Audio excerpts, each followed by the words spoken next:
Extending research-based advocacy to all Nigerians forms a critical part of our mandate at the Nigerian Economic Summit Group, NESG. At different times, the NESG conducts research-based advocacy by employing public education and community mobilization strategies, among others. The diversification of this economy is very, very important. Research-based advocacy allows social voice, prioritization, and bringing different actors together for dialogue towards sustainable and inclusive development in our dear country. Welcome to the NESG Radio.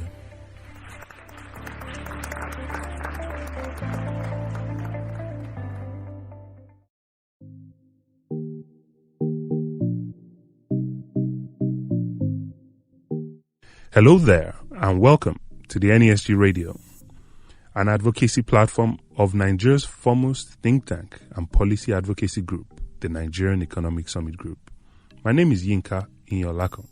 I'll be your host today to discuss the 2021 Macroeconomic Outlook by the NESG. With me in the studio is Wilson Erumebo, Senior Economist at the NESG. Welcome, Wilson. Thank you for having me. You happen to be the first expert on the NESG radio. So let's get straight to it, Wilson. Reviewing the Nigerian economy in 2020. Nigeria entered into its second recession since 2016. Inflation rate kept trending upwards. In fact, external reserves was under so much pressure. So was the exchange rate. How exactly, Wilson, did we get here? Well, thank you for having me once again. So if you look at 2020, it was indeed a tough year for Nigeria. I mean, we had a second recession in the sense that we're not even totally out of the impact of the recession we had in 2016, where we saw GDP declined, for about 5 quarters into the first quarter of 2017.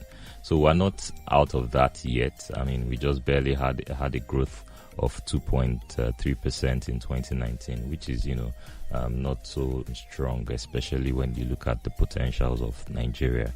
So then came COVID, and the fact that we had to implement lockdown restrictions and all that, and that led to, a significant decline and disruption in economic activities. More importantly also is the fact that crude oil price declined at some point, got to $9 per barrel in April of 2020.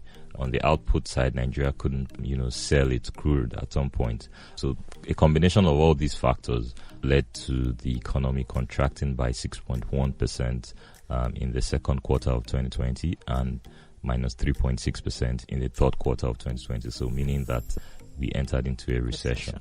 So it's basically as a result of the COVID situation. But more importantly, and even before the COVID came, there were some pointers to the fact that the economy was not doing well. If you look at the reserves, for instance, external reserves, it kept declining from mid-2018, 2019, consistently. Inflation, started trending upwards.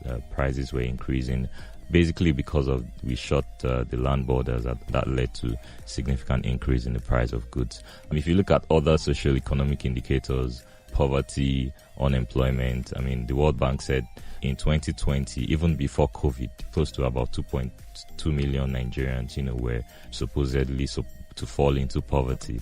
With COVID, that number increased to about 8.8 million. Unemployment rate, was still moved very high to about 27.1% as of June 2020. So it tells you that the year was, pretty tough for Nigerians, tough for businesses. People couldn't pay salary, and hopefully 2021 would be better than 2020. Wow. I hear all what you've said. So will the year 2020 be any better than the year 2021? Is there any hope at all of a recovery from the recession?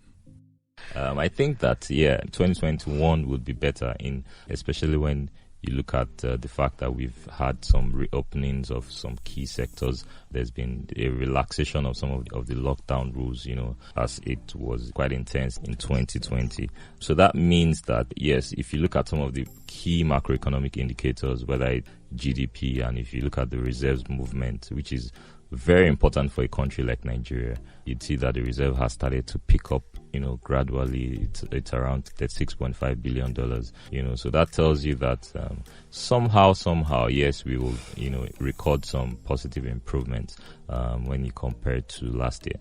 But I also need to make the point that on the social side, I don't think we would record so much improvement, especially when you look at the realities, when you look at unemployment, when you look at poverty. Yes, the economy can improve in terms of output, what businesses produce, GDP, maybe prices might be stable and we may not experience much increase in price as much as we did last year. But poverty and unemployment are always sticky. It's very tough for those indicators to come down because I think our growth has not been quite inclusive. Our growth is not spreading across many of our citizens. They are not feeling the impact of this growth. So even in as much as we would grow, poverty, unemployment would likely increase in 2021. So there's hope, but I think if the government were to implement some of the key reforms, then that's when we can see the impact of some of these on the lives of people. Good points made. So what exactly should the government do? In the Macroeconomic Outlook for 2021, the NESG talked about 4 priorities to get the economy back. So, what are these 4 priorities and how do we implement them? Yes, so the 4 priorities are basically what we assessed the economic environment in 2020. We looked at, the trends of inflation and some of the key structural problems that Nigeria has been facing, because some of these problems are not triggered by COVID alone.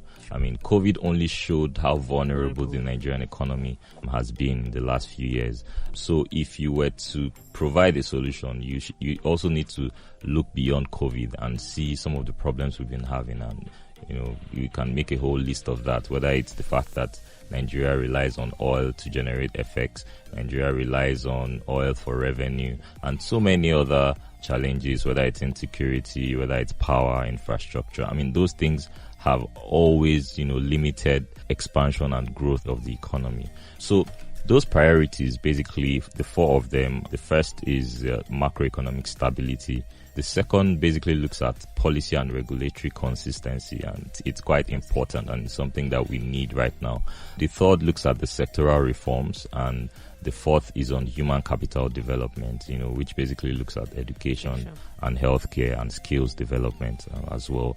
First, I'll just briefly talk through the 4 of them. On the first, macroeconomic stability, in short, it's one of the key signs to show that the economy was not healthy in 2020.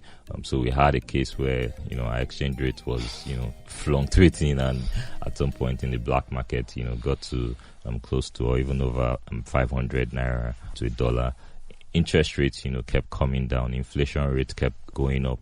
The economy was in a recession or is in a recession. So these are very important macroeconomic indicators. And one of the arguments we put forward is that to get the economy back on track, you must be able to ensure that there's stability in all these indicators. I'll give you an example. It's like maybe a case where someone is drowning. One of the first things you do is to actually see how you can save the person. Before you start thinking of, administering treatment or maybe what the person would eat when he recovers and all that, the first thing to do is to prevent the person from drowning and, save the person. So that's what macroeconomic stability does. You need to ensure that you control the factors that lead to increase in prices, whether it's transportation cost, whether it's electricity cost, whether it's cost of doing business. Some of the concerns that businesses have raised over the past few years, inefficiencies in the system. Some of these factors have continued to lead to an increase in the average price level. And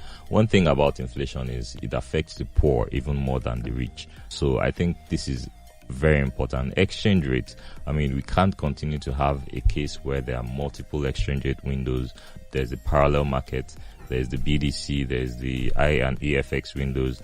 You want to buy something from the US, some funny rates that just comes from nowhere. And so we can't have such systems. It's only an incentive for bad behavior, an incentive for round tripping, incentive for people to take advantage and make money out of it. I think we need to move beyond that and have a case where there's clarity in the area of policy, clarity in the sense of some of the regulatory, actions that the CBN, the central bank, has taken over the years. And even more importantly, we must see how Nigeria can, begin to look at non-oil exports. Thankfully, there's the AFCFTA agreement that Nigeria has signed on to and that has kickstarted this year. So we need to see how we can take advantage of these to improve non-oil export earnings, into the country. We can't continue to rely on oil. This has been a conversation that Nigeria has been having, since the 70s. And I think we need to take a step further and make some of those tough reforms supporting the business environment, even small producers, SMEs, startups, to see how they can, take advantage of these exports to other countries and generate foreign exchange. So I think this is one key area, particularly when you look at macroeconomic stability. I'll just mention one last point, which is on external reserves.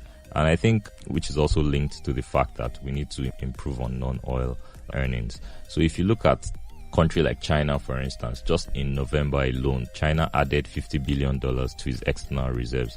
And what is Nigeria's total external reserve? Just, at $36.5 billion. So it tells you that what a country added to their reserves in just 1 month is even more than our total reserves, in entirety. So I think we need to start paying. And how did they do this? I mean, they have started campaigns to look at how they can take advantage of this COVID situation. I mean, you look at all around the world, what do people need at this time? Face masks, face shields, medical equipment. They saw the opportunity and are exporting some of these to other countries to boost their currency, to get people back to the factories. So there are opportunities even in the midst of COVID that I think Nigeria can, take advantage on if we are serious and if we really want to get out of this recession. So I think that's even very important, consideration to make.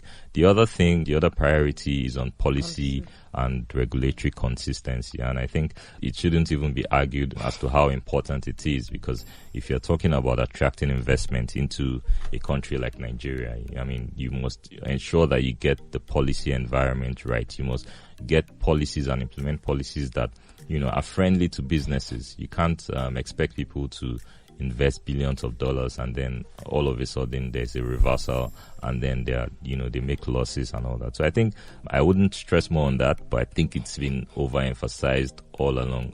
And I think it's one area. I mean, there's several examples, maybe one or two that I can, on your site on this is the implementation of the closure of land borders. I mean, it was sudden. All of a sudden, I mean, people were planning to export to neighboring countries. People had, procured materials and all of a sudden the borders were shut. So it led to, a lot of more losses than gain. Yes, you can argue that Nigeria started, producing rice, but at what expense? At the expense of, higher cost. People couldn't bring in goods into the country. Producers around Kano, producers around Aba that, export to neighboring countries that you can't necessarily access through the seaport. Many of those producers had to shut their factories, and that, of course, is a cost to the Nigerian economy in terms of employment and even in terms of prices. So I think before we make those kind of decisions, we need to consult stakeholders, first of all. And secondly, what would it cost a Nigerian government to implement a study and says, how do we go about preventing smuggling of rice? What exactly should we do? What are we going to gain or what are we going to lose? If we do an impact assessment or an appraisal of such a policy decision, it would help us to know, should we go ahead to shut it or not, rather than shutting it first and then everything crumbles and we've opened the borders back again in December. What have we gained in the process? Have we reformed the customs to make sure that they are able to, improve on detecting smuggling? Have we invested in technology to protect the borders? Have we removed some of these constraints that exporters face, along the border routes? So I think we need to make decisions that are based on evidence and driven by fact. The third priority is on sectoral reforms. We emphasized on this at last year's Macroeconomic Outlook, the fact that we must also focus on sectors that drive growth. It's not enough for us to say that the economy will recover in 2021. GDP will grow by maybe 3% or 2.9% in the best case scenario. But what sectors are driving this growth? Is it going to be a growth that is driven by one or two sectors when we have about 19 major sectors in the economy? So basically looking at sectors that have stronger contribution to GDP, sectors that can also employ people, sectors that have value creation, maybe in terms of forward and backward linkages, and sectors that, can drive inclusive growth. So the point is, if we can get these sectors to grow, it means that the economy would be able to deliver in terms of job creation and reduction in poverty. And the 6 sectors we highlighted include manufacturing, construction, trade, education and health, which are very important, and the other one is construction. ICT is a sector that cuts across. So it's always very important to have that as well. So the 4th priority that we also talked about is human capital. And of course, with the pandemic, it's shown that education and healthcare are very important. And for healthcare, we must keep devising means to see how we can, provide quality healthcare for Nigerians. Who would have thought that, wealthy Nigerians or connected Nigerians wouldn't be able to travel out of the country for medical care, at some point in history, or at some point in our future. So the COVID showed that if you don't develop your home, one day it will come back to hurt you. And I don't even think we've done enough reforms to improve our healthcare system, even in the midst of these pandemics. I don't think our teaching hospitals are still running the way they are.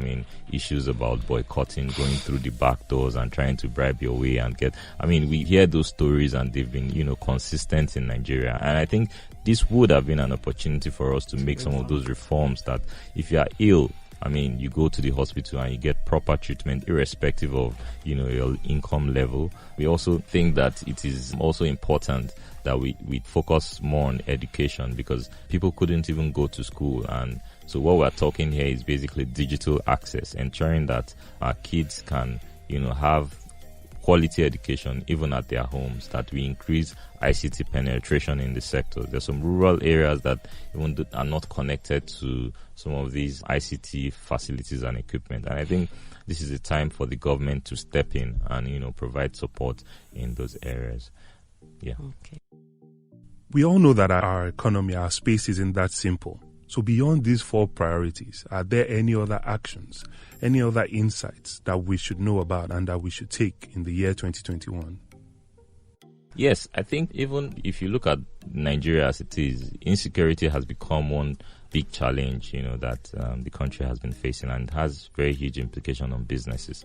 So I think insecurity is one, key issue that must be addressed. However we want to do it, it must be a priority from the government, from the presidency, from governors themselves, to see how they can provide a secure environment for businesses and for individuals. The other issue is on leadership.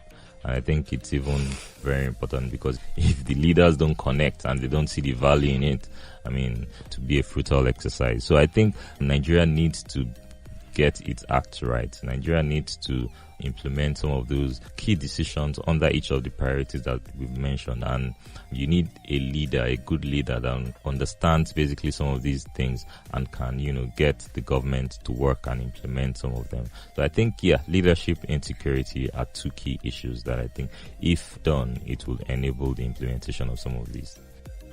So let's forget about the government now and talk about SMEs, small businesses, and big businesses. Are there any opportunities for these businesses in 2021? Because somebody out there is wondering, how does this benefit me? How do I take advantage of this situation? Yes, of course, opportunities will always abound. Even in countries that are, war-torn and not doing well, there are still opportunities. Someone said that even in war, there are people that are producing the weapons, So I think, we've not gotten to that point, but on a lighter note, I think that, yes, there are opportunities. If you look at the sectors, even performance, across sectors in Nigeria, in 2020, you'd see that despite the pandemic, despite the recession, some sectors actually did well. And of course, if a sector is doing well, it's businesses that are, operating, that are gaining from it. So if you look at the sectors like ICT, it's very important, especially because we had to stay at home and rely so much on ICT connection. People do board meetings, at their respective houses or homes or offices, and then they leverage on the internet. And also, there's always opportunity in that area. Agriculture is also one of the key sectors, because demand for food will always rise. And if you operate in that space, and not just the typical old type of, subsistence farming this time, trying to leverage and trying to use some technology and, to ensure that you are able to drive productivity. I think, there are opportunities, across the sector. There's also the healthcare sector. I mean, of course, the demand for health services. Companies that produce drugs, at some point, the price of, was it vitamin C or something, skyrocketed, significantly. So, yes, to the citizens, it's a challenge, for them to be able to afford that. But because it's become a necessity, it means that you have to buy it, and there are companies that produce these things in Nigeria that are also reaping off this benefit. So those are some of the few sectors that I think that opportunities, there are opportunities, in 2021 for businesses and individuals. Before I let you go, Wilson, I'm sure our listeners have had, an earful of information today. So are there any final words that you want to leave our listeners with? Well, my final word, I'd say that we've gotten to where we are. We certainly not where we should be, because if you look at almost all the projections that was done in 2020, you'd notice everybody was predicting a growth of 3.5%, and all that. But COVID came and, caused a lot of disruption into the system. But I think it's also an opportunity for government to be harsh. By harsh, I mean harsh on implementing some of these reforms, taking some of the key decisions that needed to be made. You look at the budget, the 2021 budget, for instance, you're wondering, yes, there's so much, allocation to capital expenditure, but which is, at around 30%. But the question that keeps coming is, how can we ensure that we deliver on many of these projects? Have we even pruned the budget enough to even win out some of those projects that are not relevant? Because if you look at what budget has said, in the past few weeks, you'd notice some projects are, very frivolous and, unclear. And I think this is the time for government to be more efficient and meet the needs of citizens, implement some key reforms so that we can get the economy back on track. And when I say the economy, it's not just about GDP. We're talking about impacting the lives of people, lifting millions of Nigerians out of poverty. So many examples of countries that are even doing this in the midst of COVID, taking advantage of these opportunities to do and implement these reforms. And I think Nigeria should not be left behind. So thank you all for joining the NESG Radio today. That was Wilson Erumebo talking about the newly released NESG 2021 Macroeconomic Outlook report. To learn more about this report, please visit our website at www.nesgroup.org/research, and you will be able to download this report for free and learn a lot more about how to take advantage of these insights and these priorities for your business, for your community in this year. And feel free to share this information with all your friends, your family, your business partners, because at the NESG, all we do is in the national interest. And if one person succeeds in the country, a lot of people succeed. Thank you for joining us today. Catch you again next episode. See you next week. Bye.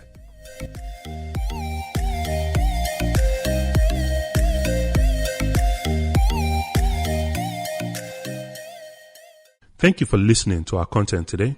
Remember to subscribe to the NESG Radio. Follow us across all social media channels and visit our website www.nesgroup.org/NESG Radio. NESG, in the national interest.